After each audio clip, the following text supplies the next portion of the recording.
The most memorable show was, well, I'll have to ask Johnny about this because he's like the Chronicle a little bit. I'll verify. This is a show we did with Pantera in Las Vegas. Was it like 97? 95. 95, where we got them banned from Las Vegas because we had carried out their entire catering table.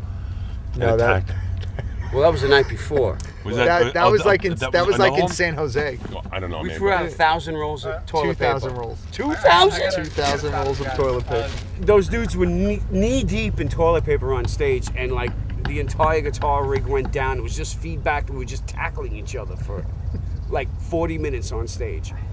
And that's basically what the audience got. Like, I remember squeezing a bottle of ketchup in Dimebag's eyes. I remember that, man. Oh, they went, ah! You blinded him, man. They came out with garbage bags all over their clothes to cover themselves because they knew that it was going to get crazy. That was a lot of fun. One time we threw a hard-boiled egg at Philip, and it hit him in the head, and it busted open on the floor, and it was like a plastic knife and fork on the stage, and he sat down and started eating the egg. When we were playing, Dime and Vinny, they came up onto the drum riser, and Dime had a fish that was about yay big, and he had it by the tail, and he was just whacking me with it. And Vinny Paul was behind me with a can of sardines with a fork. That started with the squid. There was like a month before that. I used to wear these big biker boots up to here, and I used to wear my pants inside them, you know, super 80s.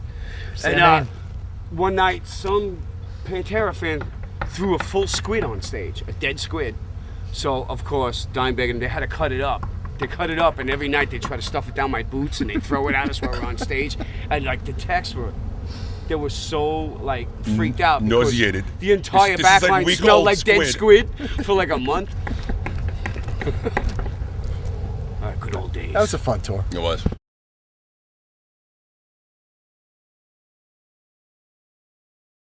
And it's definitely Detroit. You know, it got the name Detroit Rock City for a reason. You know, and the crowds there are insane. The shows are always a lot of fun. You know, it doesn't matter, like, you know, really, you know, what venue we play. You know, we played St. Andrews Hall a number of times, Harpo's, but the crowds are always awesome. It's just wild, especially going back to the Pantera tour. Remember the guy, he could pop his eyeballs out of his socket? Oh, yeah, that was Detroit. Oh, yeah, that was Detroit. But he's only saying Detroit because that's where his girlfriend's from. So. Woo!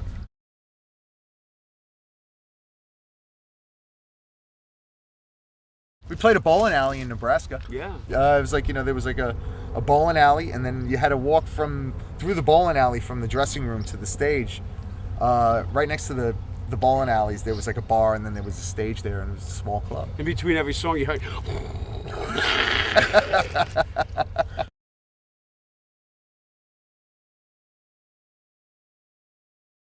I don't remember, but yeah, the WSOU, it had to be on. I remember after the Black Number One video, I think I had come in from going out and I was really drunk, and I put the TV on and there's my face. That was a really scary thing at 3 o'clock in the morning. Yeah. I remember that interview in Long Island? I forget who it was with. It was with Steve Prue. And your ass was about as high as the microphone. And the guy goes, "So what do you think of this album?" And you farted right on cue over the air. The guy was unimpressed. He didn't. He was so embarrassed. He had no sense of humor. His fingers. Fingers, yeah. Yeah. I remember the first time seeing us on Beavis and Butthead. That I remember. Yeah, that was pretty funny. What'd you think? I thought they were pretty funny. I thought they liked us. That's all I cared about. You know. They were just as sarcastic as we are. So it's like fit, you know. It was great when Butthead, he was like headbanging slow. He was going, oh. They were good for us. He went, oh. They helped make Blood Kisses go gold. They helped it.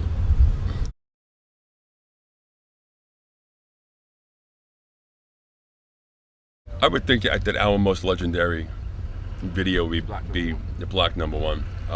I do like the new video that we just did for Dead Again, which features me as Rasputin, or, you know. It's the first time you ever got sued by the cast. Well, thanks to you, fucking Boris Smirnoff. I think the video I liked the most that we did was Everything Dies. Really? Yeah, I think so. Everything's fried. I think I just like the way I like Black Number. Black Number One's my favorite. I like the way it was filmed and stuff. I liked My Girlfriend's Girlfriend the best because I unfortunately had to do those scenes with the two girls like 15 times, and I hate that. I hate that. I hate that.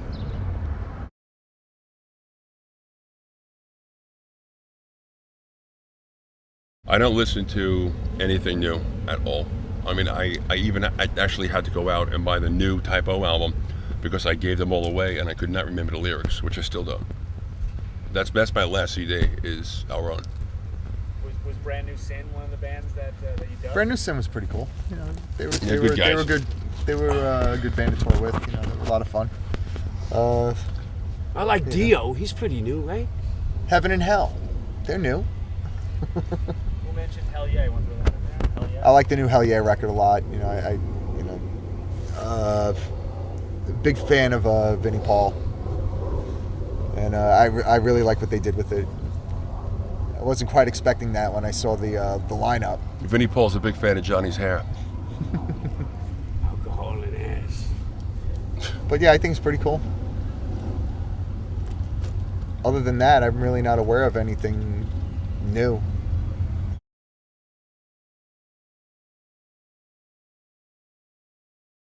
Our new album, Dead Again, actually, we started working on it, I guess, like in the summer of 2005. Right? More or less, yeah. Yeah. A long time ago. And we spent a lot of months in the rehearsal studio, like, you know, just jamming on stuff. Sometimes we'd play the same riff for hours. We'd spend the whole day just working on one riff. There was like a number of personal setbacks in between, but You're like rehab, Specify. prison, Kings County Hospital Psychiatric Unit, G Ward. I think that covers all of our setbacks.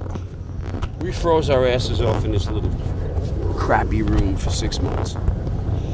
We were the only band in the whole studio complex to get kicked out for playing too loud because we were right above this Chinese food restaurant. They kicked us out. What was her name? Tina? Tina. She got me. She especially had something for Peter. That big idiot. Why that's that big idiot upstairs? And like this, there was like dust coming down from the ceiling. They kicked us out. We had to move across the street. I was like halfway through the album. And then about April of last year, we started, went to Systems 2, did the basic tracks. That only took a week. A week and a half, something like that, 2 weeks, and then went to Josh's house and finished everything else. For the next 4 months, yeah. That was a few months, but it was a journey.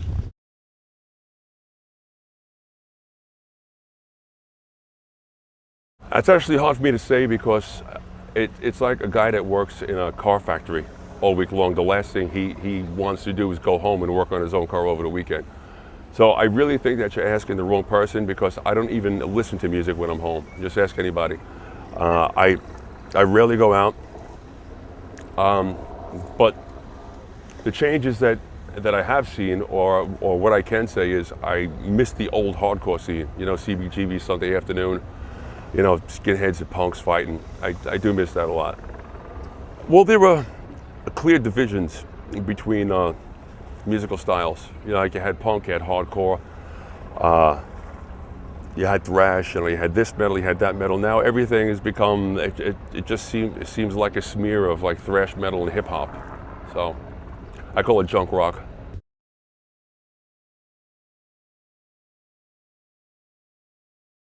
Well, Morrison, John Bonham, Bon Scott, Randy Rhoads, John Entwistle. I mean, there's a great band in heaven. And speaking of heaven, I actually wrote this song, Halloween in Heaven, for Dimebag Darrell. And so that song is about old dead rock stars. And I didn't want to mention his name because I didn't want it to appear that typeonegative or Peter was exploiting Darrell, because he was a very close friend with the band and he was actually one of Kenny's best friends. And you know, like when you don't see somebody for months at a time, it's hard to believe that you're never going to see them again.